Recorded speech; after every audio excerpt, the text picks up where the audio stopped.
Hello, everyone. So I am Corinne Crabtree. I am the host of the Losing 100 Pounds podcast. I am also the founder and CEO of the No BS Weight Loss Program. Every single month, I go live. I guess we're on the third Tuesday of the month. I'm going to tell you, this month has been crazy. We've been moving. We've been doing all the things. I just got back from a trip to Vegas. And anyway, I go live and I teach something about weight loss every single month to everybody who listens to my podcast and who has signed up to take my free weight loss course. The course is called, you can go and sign up for it at nobsfreecourse.com. And I'm going to teach you some simple ways to lose weight. So if you sign up there, you will get notifications of when I go live and offer free trainings. I do Monday motivational emails. I try to do my best to help you lose weight. All right, so today what I want to do is I want to talk about excuses. So excuses are things that we tell ourselves when at the moment we're supposed to do something, that at some point, a version of us who was wanting to do it said, that's a good idea. So I want you to think about weight loss. A lot of times what we do is we wake up in the morning or we're going to bed at night and we really want to lose weight. And we're like, we're going to do this, we're going to do that. This makes sense. And if you think about that moment, you're all in. So I want you to everybody who's listening, I want you to think about how often you have times in your life right now that you are just like, of course, I want to lose weight. Or you have times in your life where like, I really want to do this, or I'm very committed to do it, or I'm willing to try. We all have those. Then we come up on the moment that we're going to eat a little better, eat a little less, go for that walk, drink that water, get that sleep in, whatever it is that we want to do for weight loss. So we come up on that moment. And in that moment, our brain typically offers up excuses. And this trips people up because this is what ends up happening. You'll say something like, I'm too busy. I've never been able to lose weight before. This, leaving a couple bites behind, this is not going to matter. Our brain will tell you all the reasons why whatever is not a good idea. Like a common thing in the evening is, well, you deserve a treat. You worked so hard all day long. Don't you remember you were able to eat your lunch? Your brain might even say things like, you're just so tired. Now's not a good time to be trying to lose weight. Let's start that tomorrow. Your brain is naturally designed to be a story-making machine. All brains are designed that way. So if you're having excuses, the first thing you need to know about it is it's not as big a deal as you fucking make it out to be. The moment you start bitching and moaning that your brain makes excuses, you feel worse because you're being hard on yourself. You're judging yourself. You're acting as it, like, I want you to think about how hard it is to lose weight when you keep trying to tell yourself, oh my God, you're a lazy fuck for making excuses. You can't get your shit together, whatever it is. So what we need to do, number one, is we're not going to get rid of excuses.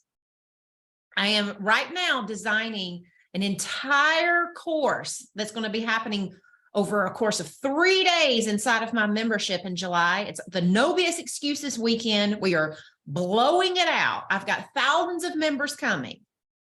And the one thing that I have learned through my research when it comes to excuses is that they never go away. And the reason is because your brain was always designed to make them.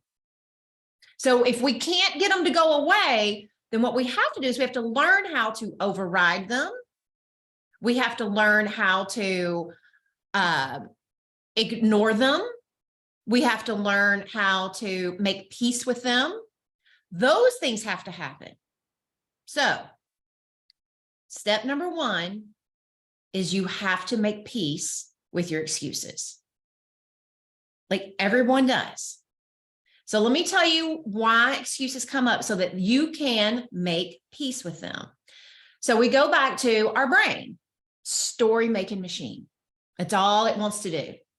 It was designed that way originally, out of the box. When you were back in your cavewoman days and you're walking around, your brain was always on alert for how you'd get killed. It was always on alert for what was most dangerous because you lived in a dangerous world. Well, nowadays you don't. So your brain, in order to survive, has to create faux danger to keep your ass alive.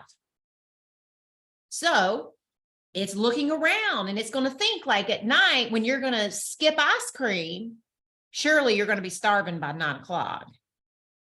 It's going to come up with stories about whatever it is that you said you wanted to do.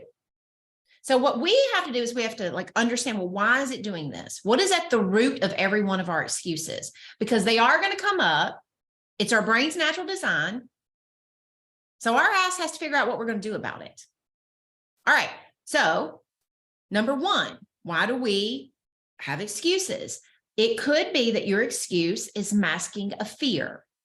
So one of the things that I talk to my No BS people about all the time, the people inside my membership, is there's no way we can solve a problem until we understand what is at the root of the problem. If you don't untangle the root cause of your excuses to overeat, you can't stop any kind of overeating. So at the base of most excuses, the first thing is we're afraid of something. So you have to start thinking about whatever it is that you're telling yourself. Could this be fear? Fear of what? You may be afraid you can't lose your weight and keep it off. So if you are at the base, you're like every single day, you're trying to do better, but you're going into it with like, yeah, but I'm so afraid I'll never lose weight. I've never been able to do it. I've failed 1,000 times. That's what used to happen to me. When I was in my early 30s, I was over 100 pounds overweight. I had spent my entire life dieting. And every time I tried again, I would go into it thinking, but you've never been able to do it before. You have failed every single time. So if I just wanted to eat a grilled chicken salad versus a fried chicken salad, I was tapping on fear. That grilled chicken salad, that like opportunity to do a little bit better with my food, it represented like when I would want to make that move, my brain was like, are you sure? Like you've never been able to lose weight. We've been talking about this in the background of your life. So it would make sense in that moment. I would tell myself, this probably won't matter. Like grilled chicken is good enough, or fried chicken's good enough. You can start again tomorrow, because I didn't really want to be facing the fear. Sometimes we have a fear about what other people are thinking and feeling. So you may be like determined to go to your mama's house on Sunday dinner and not eat your face off like you normally do. And like you feel highly motivated and committed. And then you show up and your brain is like, well, you don't want to hurt your mom's feelings. I mean, shit. She worked awful hard. She might even give you she might even give you a hard time. Somebody might call you out. They're all going to think you're dieting again. And then we go back to the original fear and like, and you know you can't lose weight anyway. So if you're sitting around and you're afraid of what people might think, you're afraid you might hurt their feelings, then guess what? No matter how good you felt on Friday making your plan to not overeat and how convicted you were about following through, on Sunday at the moment of impact, your brain is like, alert, alert. I'm afraid of this. I'm afraid of that. Blah, blah, blah, blah. Now, it comes out as an excuse. You don't hear all the fears. What you hear is the excuses. That's when we have to ask, why might I be making up this excuse? I knew that sneeze was coming. I'll try to get that sentence out before it hit me. All right. And then some of us, we just have a fear that we are doing weight loss wrong, or that it's going to take forever, or that we're broken. So I want you to ask yourself the first question, which is, if I'm making excuse, like think about your most common excuses you make around like following your plan, or not overeating, whatever it may be. I want to ask you, and I want you to ask yourself, is there something I'm afraid of? If I had to guess, I'm afraid these people might think this. I'm afraid this will happen. Like anytime you can say like, I'm afraid of, your brain can start percolating on what you might be worried about. Okay, so that's number one of the reasons why we make up excuses. The second thing that we do is we get afraid of uncertainty. So first is like just regular old fear. The next thing is excuses are alerting us to we're not certain about something. Again, brains hate uncertainty. They like to know things. So they're always trying to figure out what they need to know.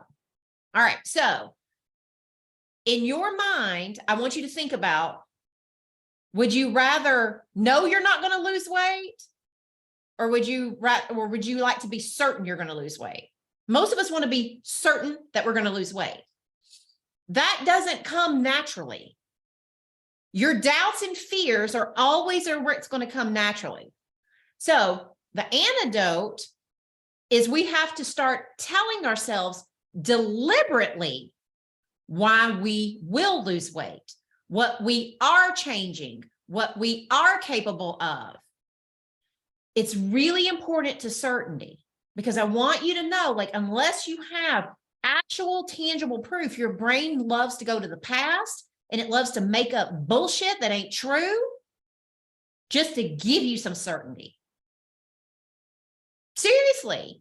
It's like we all want to feel certain we're going to lose weight, but our brain is not going to naturally give us those thoughts. It's going to naturally give us the easiest ones, which is, well, like negativity is a lot easier to come up with than positivity.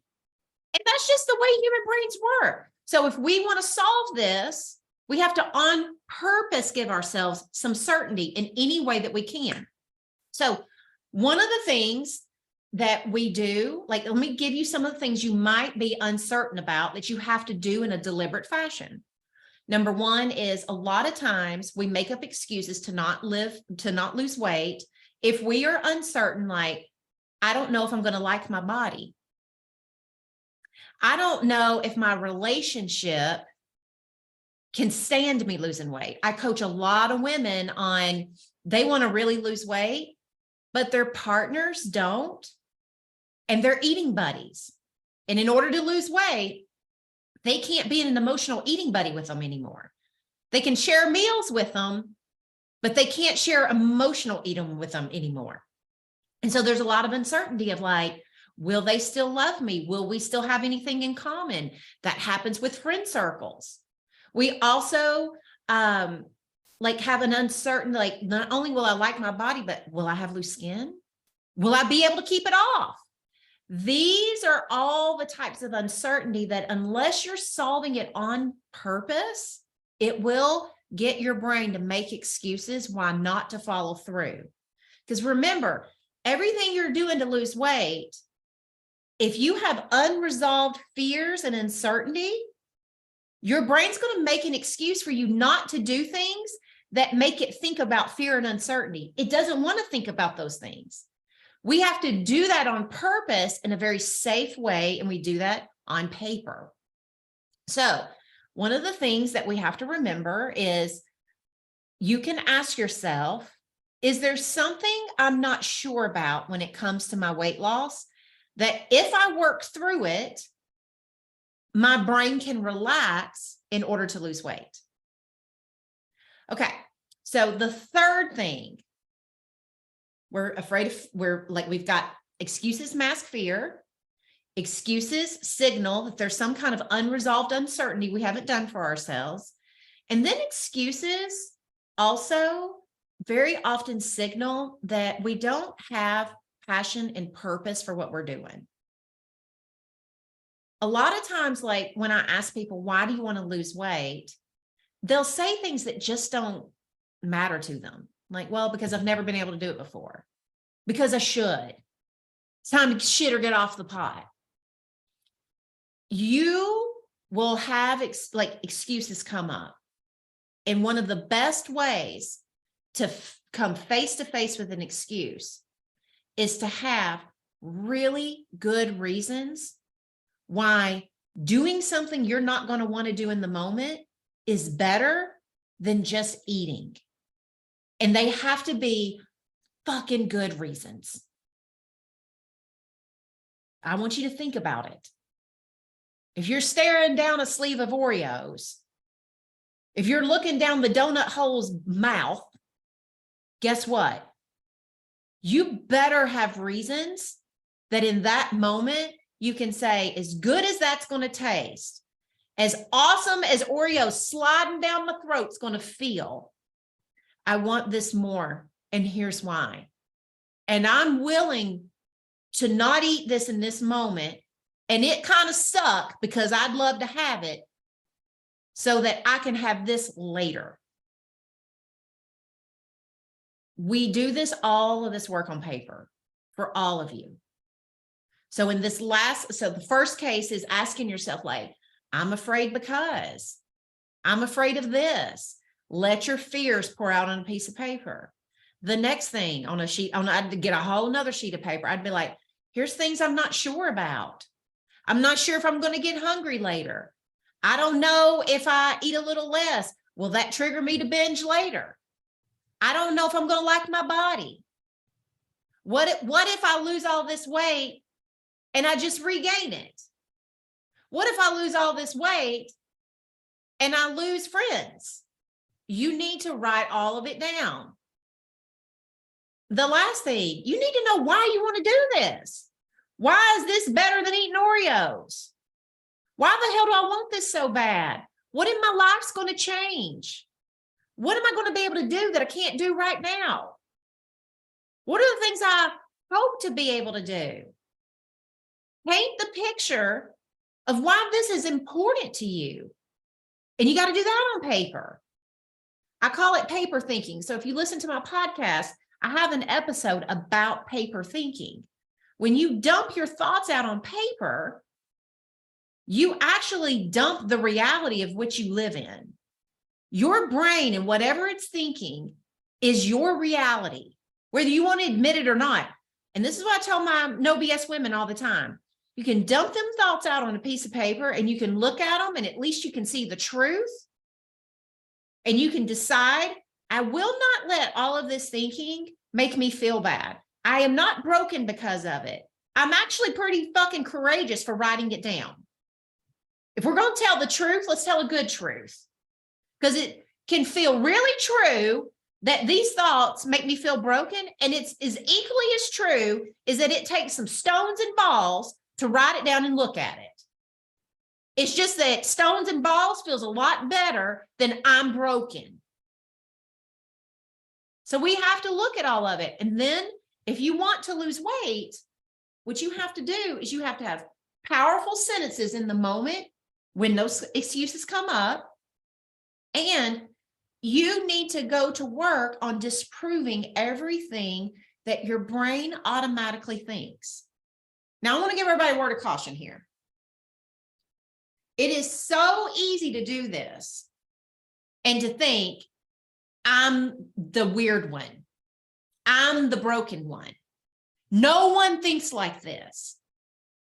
That is another excuse that your brain is throwing up to try to get you to believe you just shouldn't skip dessert sometimes. Seriously. We have to always remember, you are not that broken. And I can promise you this. I coach thousands of women. I've had 1 million people take my free course. 50 million people listen to my podcast. I've been doing this longer than anybody. My experience shows you ain't that deep. Nobody is. I coach the same ass shit every single day. At the root of all of it, we're afraid of something, we're not sure about something, or we lack the passion. That's it. It's never that deep. So Janice says you need to have a big why. So here's one of the things, Janice is such a good point. What I would do is I would have 25 big whys. So I also talk about this in my podcast. We need to have whys that can stand up to the situation. So back when I was losing weight, one of my whys was like, I really wanted to be like a healthy role model for my child. I grew up so overweight and bullied, and I thought the worst thing that could ever happen to my son was to also be made fun of for his size. And I didn't want that for him. And it scared the shit out of me that I was going to raise a kid eating like shit, and I would just keep passing that obesity gene straight down the lineage.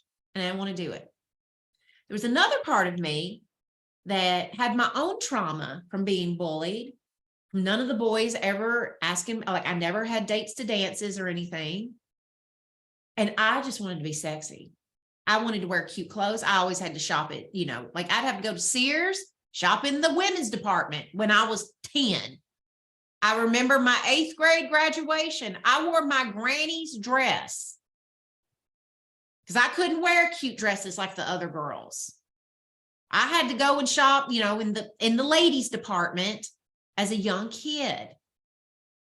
And so when I was losing weight, I was like, I want to be sexy and I want to be able to wear the clothes I want to wear. And I want to like walk it. Like I dreamed of walking into Target and just buying a medium shirt.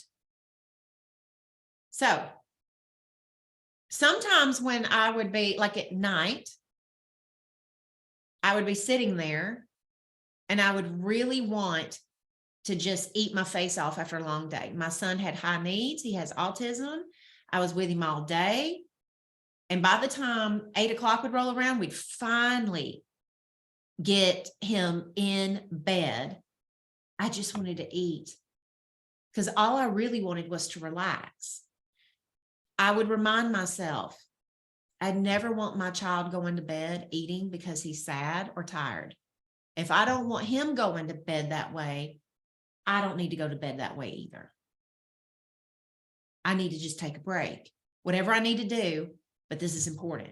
Now, my husband and I'd go out on date night and we'd be sitting there and he'd want to have drinks. So we'd want to order the appetizers and just do all the things. Well, telling myself what an example I wanted to be for Logan on date night sucked. That why could not stand up to date night, drinks, alcohol, the promise of boom, boom, all of it. But if I would remind myself that I really wanted to wear any fucking thing I wanted on my date nights, and I wanted to give myself the opportunity to dress, if I wanted to dress like a hoochie, I could. Then that meant that this date night, I was not going to drink all the drinks. I was going to have a drink. If I wanted an appetizer, that meant I wasn't having dessert. That meant in this moment, we make choices. We don't just throw it all away because we want to be able to do these things. So those whys have to stand up to the excuses of the moment. That's why we need lots of them. So for all of the people who are here, I want to let you know that I have a class that's going to be happening tomorrow. So if you're one of my members, tomorrow's Wednesday morning live class that I do every single week at 9 a.m. I'm going to give y'all that power sentence that you can use, and it will stand up against all excuses. It's the very first sentence we all need. It won't matter which excuse you have. You won't need that why. You won't need any of that when you have that sentence. So we're going to do that full class tomorrow morning. So that's for my members. For the rest of you, if you have questions about this, go ahead and put them in the Q&A now. But also, I want you to make sure you check out my podcast, and I want you to look through. There's probably about 300 episodes or so, but if you look for episodes on paper thinking, if you look for episodes about why, and look for any episodes that talk about fear and stuff, you will get some additional help. And if you want to be with us tomorrow morning at 9 a.m., you can go to joinnobs.com right now. You can go ahead and join our membership. Leanne says, I want to join your group so bad. One of the main reasons is to find friends that are on the same journey, bonus points if someone's local to me. So there's a couple of things that we do there. Number one is we have a very thriving community. In fact, it's so active, they might as well be power walkers because they are very active. Number two is that you can always post to see, do we have people in those local communities? Our members are always meeting each other up. And one of the third things that we do inside of our membership that's different than other memberships for weight loss is we actually have an accountability group program. So when you sign up for our weight loss, you will submit a form if you want to get a partner or you want to get a small group. And then we have our accountability goddess, Heidi, who actually places people together in accountability groups so that they can work on things, check in with each other, where you can make friends and not feel so lonely. So I know how important community is to weight loss, and especially with excuses, because we are all making up excuses all the time. And one of the things that you need, one of the things that's so funny about excuses is they feel so true and they feel so real in the moment. They don't feel fake. They feel like the God's honest truth, like you're putting your hand on the Bible and saying, this is true. The problem is that just because something feels true, it doesn't make it true. So I want you to really think about this. Just because something feels true, like I'm busy, doesn't make that the truth. It's an interpretation. But there's almost always other things that are equally as true that you can be telling yourself that don't erode at you. So let's say if you're like, I'm too busy to lose weight right now. That's going to feel true. But your accountability group will hear that when you're talking to them. You might be texting them. Maybe y'all share a small Facebook group. We have a lot of our accountability groups use an app on their phone called Marco Polo, which is video talking to each other. And they'll say, hey, I heard you say the reason why you didn't make your plan was because you're too busy. Can we dig into that? How long does it take for you to make a plan? What could you, tomorrow, could you carve out those 3 to 5 minutes? Was your day that busy? Did you have any 3 to 5 minutes where you could have made a plan? Accountability groups, the nice thing about them is they'll hear your excuses. And then they'll highlight them for you and they'll make you question them. I tell people all the time when there's one version of the truth is I'm too busy for weight loss. But what's really true and what's really good to tell yourself is I choose not to make time for weight loss right now. I tell people all the time, if you're going to tell the truth in such a way that it doesn't make you feel hopeless or give you no options to change things. I'm too busy for weight loss cuts off all of your creative ideas, cuts off all of your prioritizing. It cuts off you looking at everything and deciding where you can fit things in. Saying to yourself, it's not that I'm too busy. I choose other things and I'm making other things more important than my weight loss goals. That's really the truth today. When you say that, you're taking responsibility and you're doing ownership of it. And when you take ownership, then your brain might start saying things like, but we really do want to lose weight. And so it would make sense that if you keep telling yourself, I'm choosing not to, at some point you'll say okay, how can I get this done? Is there something easy that I can do? Because when you tell the truth, your brain that really wants your dream, it starts nagging you. When you don't tell the truth, it doesn't wake up to nag you. It thinks, well, I guess she's right. We got to just give up. We ain't got no time. All right. Karen asks, and if y'all have questions, just put them in the Q&A for me. Is it okay not to write down every morning what I'm having, as I sometimes don't know? I would decide, this is what I would ask you. Why do you not want to know? That's the question. I find it really important that we go ahead and plan our food for the day. Now, if it's very easy for you to make a rock solid choice every single morning, you're never like choosing donuts over fruit, whatever it is that you think you're going to eat every day. If you're having no problems, I wouldn't worry about it.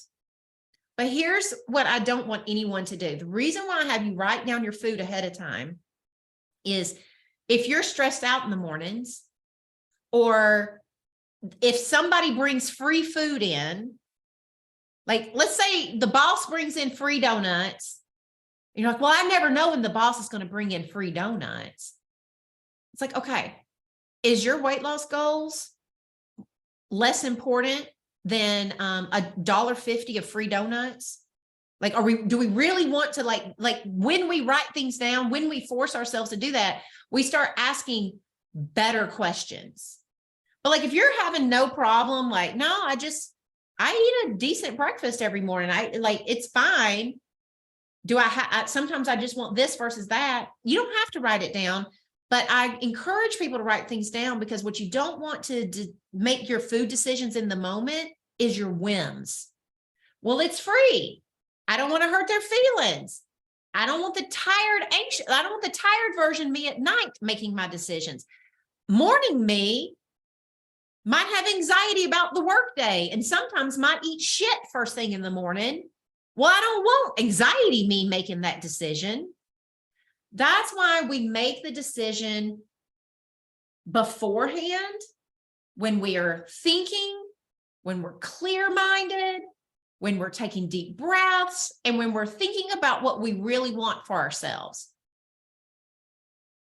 Even if you want to plan donuts, that's fine. I just want you to do it from the version of you that is like, I'm not only am I having a donut, I'm going to really enjoy it. There will be no guilt on the back end. There will be no regrets on the back end. I won't eat two because I think I fucked up. Like, no, this I planned. I want us to always be planning from the best version of ourselves. And then that way, when we are the tired version of ourselves, the exhausted version of ourselves, the worried what other people might think version of ourselves, the people-pleasing version of ourselves, guess what? We've given her a plan to follow. She just has to say yes to the best version. That is where you start getting some power. Michelle says, I want to join No BS. I love this. Then join. Go. I mean, seriously, get off this. Go to www.joinnobs.com. I would join today. You'll be ready to rock and roll. Like, we will send you your welcome stuff immediately. I would not wait for all of you. Why keep waiting? So many of you need to like ask yourself that, like, why do I keep waiting to join? Is it because I'm afraid? Is it like, am I making up excuses around, I'm afraid I can't do it? Well, guess what? Every success story that I've ever coached, they were afraid they couldn't do it either. You ain't no special snowflake. You got the normal fears and shit. The difference between you and a success story is at some point, they just decided to get brave and give it a try and go to work on their fears. Instead of what most of us do is like, I'm afraid of this, so I'm going to sit back. And I guess I'm going to wait until there's a magic day where I'm like suddenly convinced I can do it. Day's never coming, honey. Ever. I ain't ever met any woman inside of my group who said, you know what? I waited around forever. And then there was this day I woke up and I was 100% locked in on conviction that I could do it. And it was amazing. Said no one ever. At some point, we all get brave and we take a step forward. But between you right now and the brave, courageous version of you is 1,000 little moments of suckage, of like wishing and hoping and pining and like self-loathing and stuff about, I can't do it. And every one of those moments, I'm just like, can we collapse the time frame? If there is a version of you who one day may do this, Close the gap. Skip the suck part. Just be brave today instead of delaying it. I just think life's too short to live. Like I'm always on the lookout for ways that I can shrink the window of suckage of my life. And only I can do that. Let's see. Annette says, I have many whys, but I'm having trouble finding my big why. I don't think we have to have a big why. Like Annette, quit looking for the big one. Have lots of them. And then in the moments, all you got to do is try different ones on. And the one that works in that moment, that's the big why of the moment. Tomorrow, it may not even matter to you. That's why having lots of whys is more important than like sitting around like, ooh, I'm going to, like, here's the thing about whys. They're helpful in the moment. They are not the silver bullet in the moment. Everybody, please. You know what the silver bullet in the moment of an excuse is? Your ass being very willing to do something that you don't want to do. It's like, how many times has your baby shit their diaper and you not really want to do it, but you do? You know why you do it?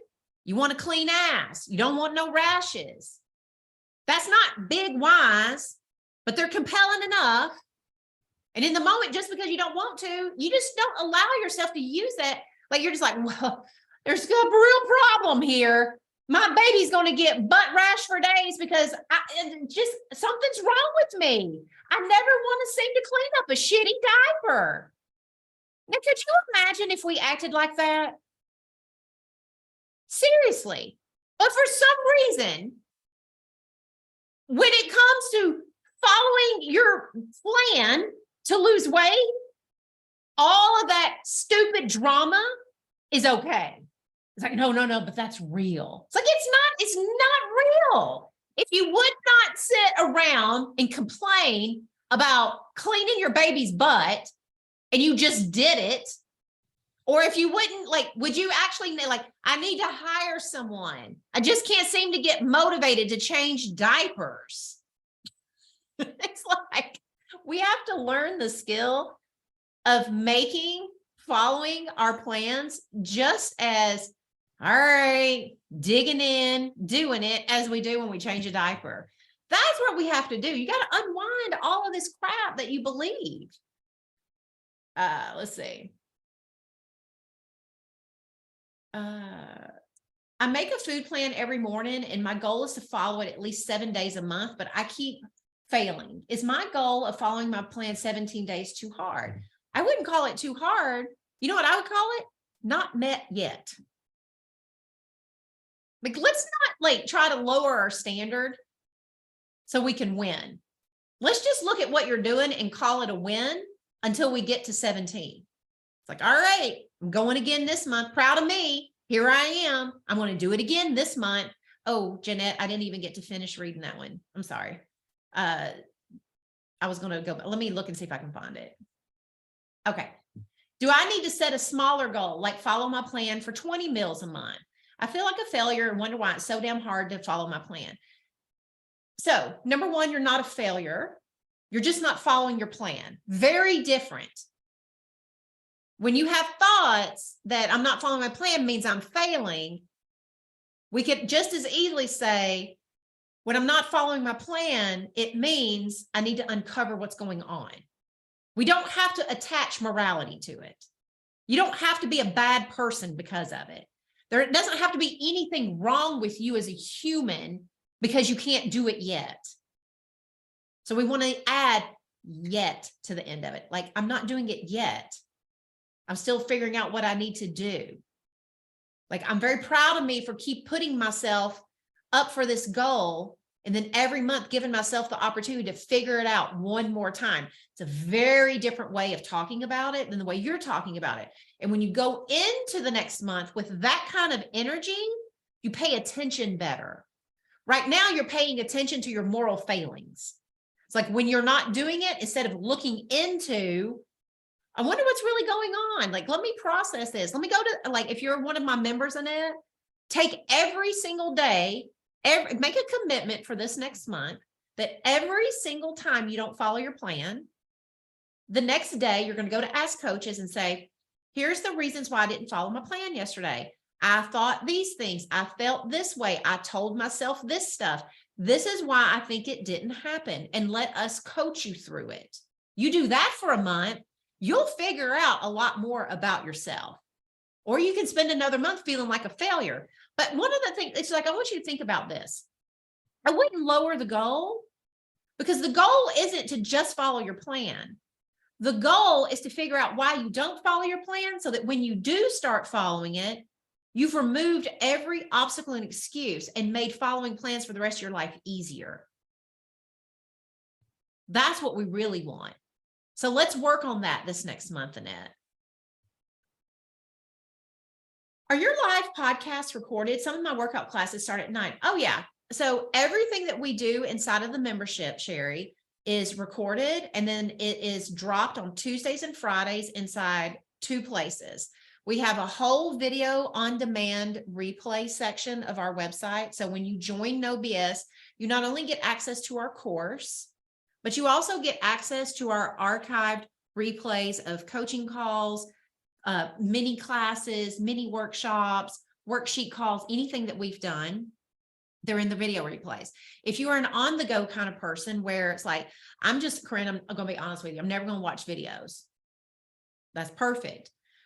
We give you all of our content in a private member podcast.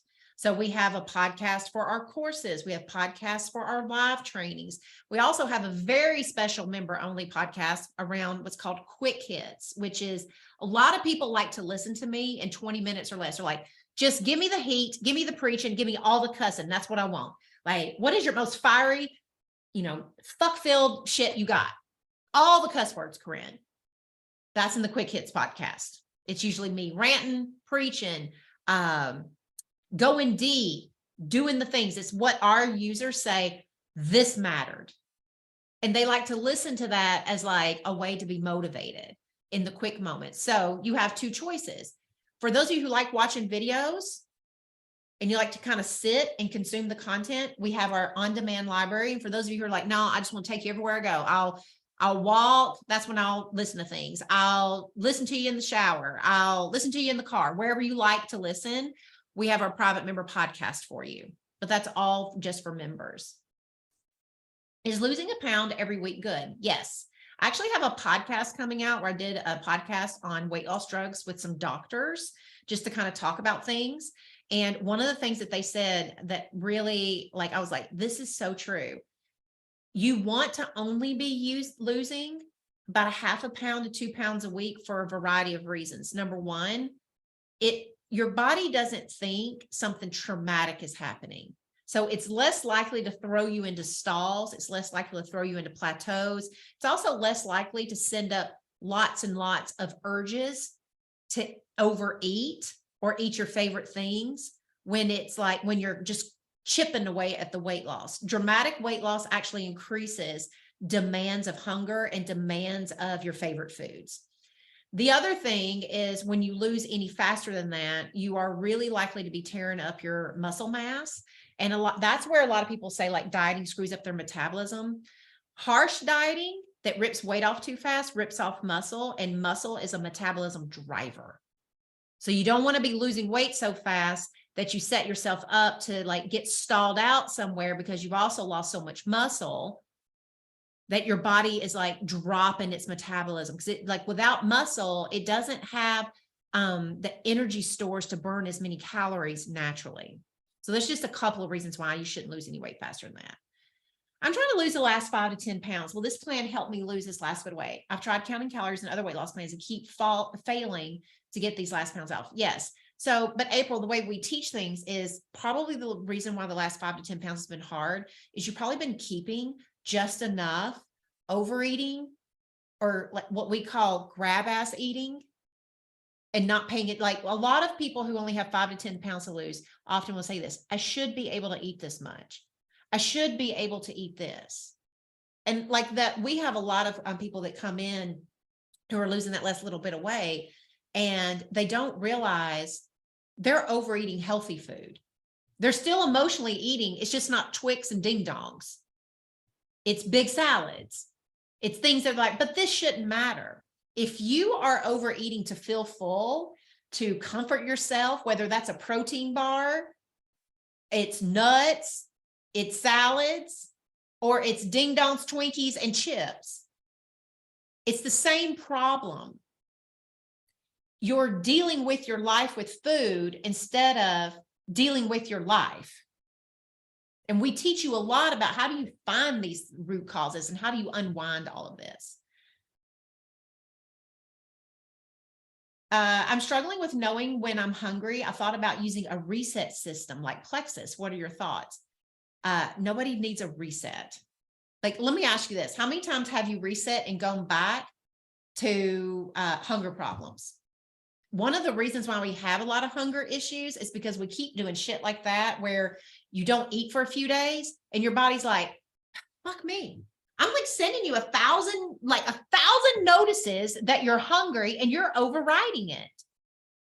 So then it starts having to send all kinds of hunger signals and stuff. And most people, research shows, most people who do resets and things like that end up, when they come off, guess what the first thing they do is?